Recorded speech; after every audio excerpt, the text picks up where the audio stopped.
What's going on YouTube? JH Born here, and welcome back to another edition of After the Movie. I'm currently in my theater parking lot right now, and I just got done seeing Joyride. And no, I'm not talking about the Paul Walker movie from 2001. I'm talking about the 2023 film with the same exact title, very different premise. But basically the story this time around, it's about this Asian woman who was adopted from China, and she's been living in the States. She has her best friend who's also Asian, and she's a lawyer, and she has to go to close some business deal overseas in Beijing, China. And her friend tags along, her friend's eccentric cousin, and then she also has another friend who's an actress on some famous Chinese soap opera or whatever, or not necessarily soap opera, like some TV show. And she's also there to discover her mother, to kind of close some sort of business deal. And hilarious hijinks, if you will, kind of ensues. Like, things do not exactly go according to plan. It's a very chaotic trip, if you will. Now, in terms of like R-rated comedies, like these types of movies I've seen plenty of times. Movies like The Hangover, where just a couple of friends who come together and all sorts of insanity unfolds, if you will.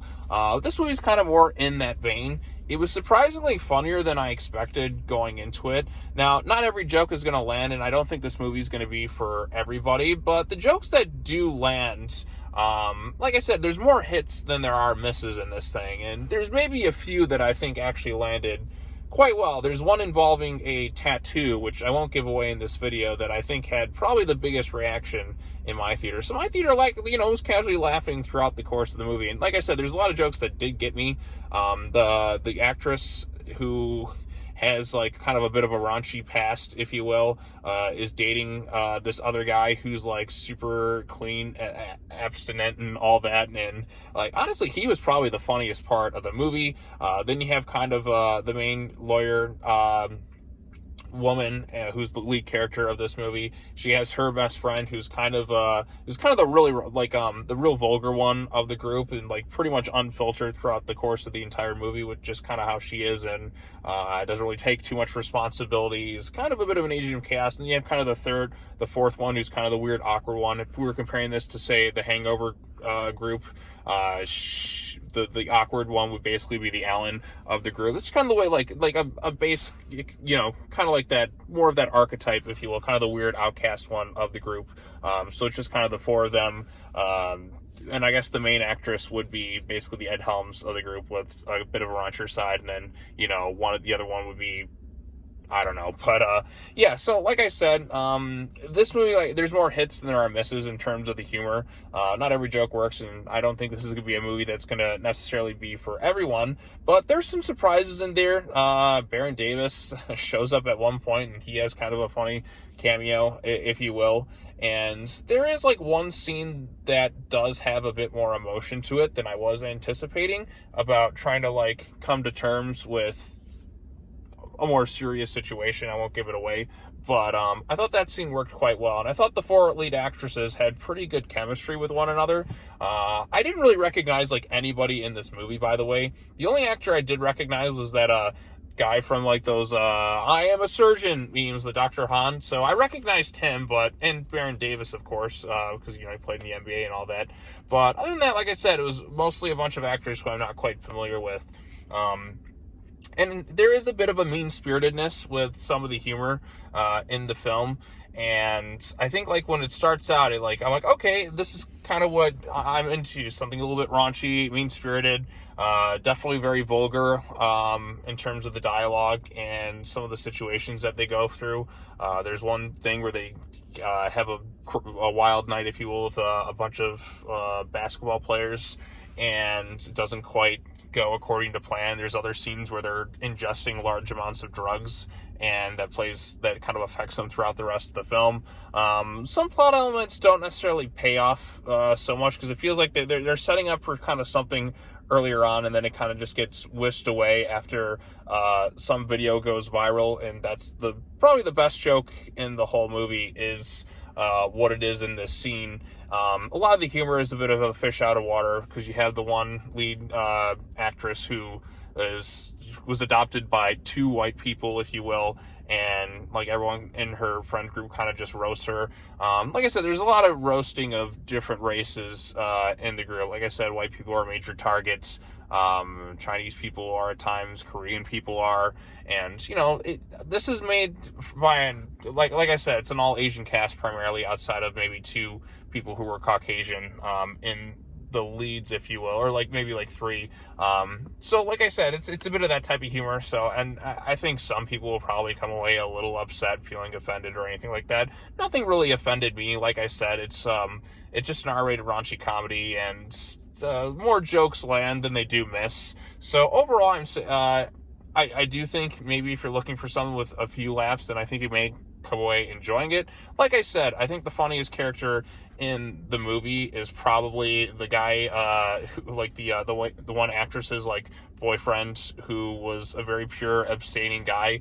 Like I said, like his comedic timing and just kind of his whole character with everything, just wanting to wait till marriage to have sex with a girl who kind of got around a lot, like an awful lot, as you come to find out in the movie. Like she's basically the Tom Bicycle, and there was something involving her and a tattoo that was probably, like I said, the funniest joke in the movie, which I don't want to fully give away.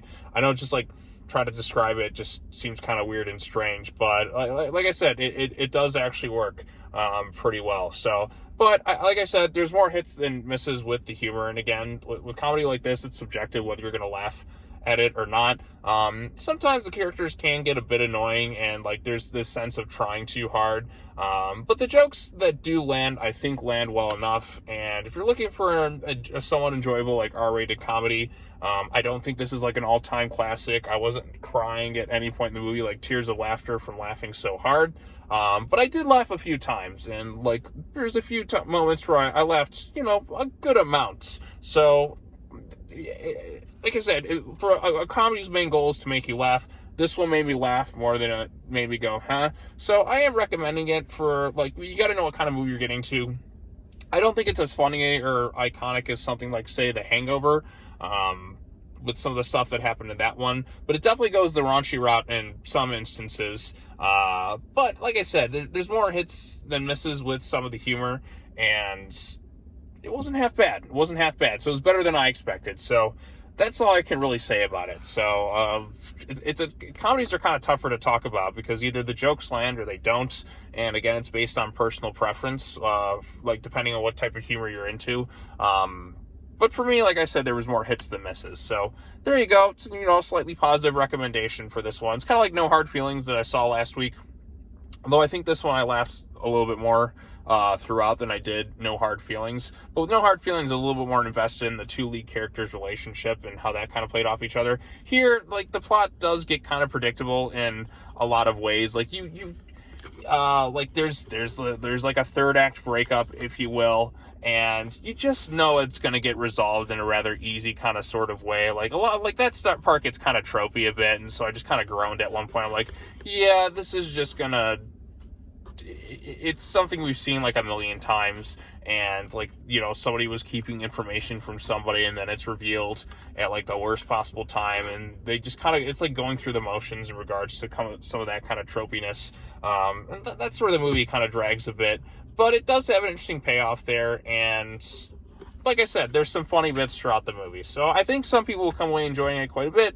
This movie's not necessarily for everyone, but I think the people who enjoy it will enjoy it quite well. So there you go. There's my about 9-minute thoughts on this film. If you've seen Joyride, the 2023 one, not the Paul Walker one, although if you have seen that one, let me know what you think of it in the comment section down below. And also let me know what you think of this one as well. So yeah, that's all I really have to say. Post your comments down below, like this video, share it with your friends, subscribe to your channel for more content. I wasn't anticipating seeing this movie today. It was just kind of something my friends were like, hey, we're going to check this thing out. I'm like, all right, I'll go tag along.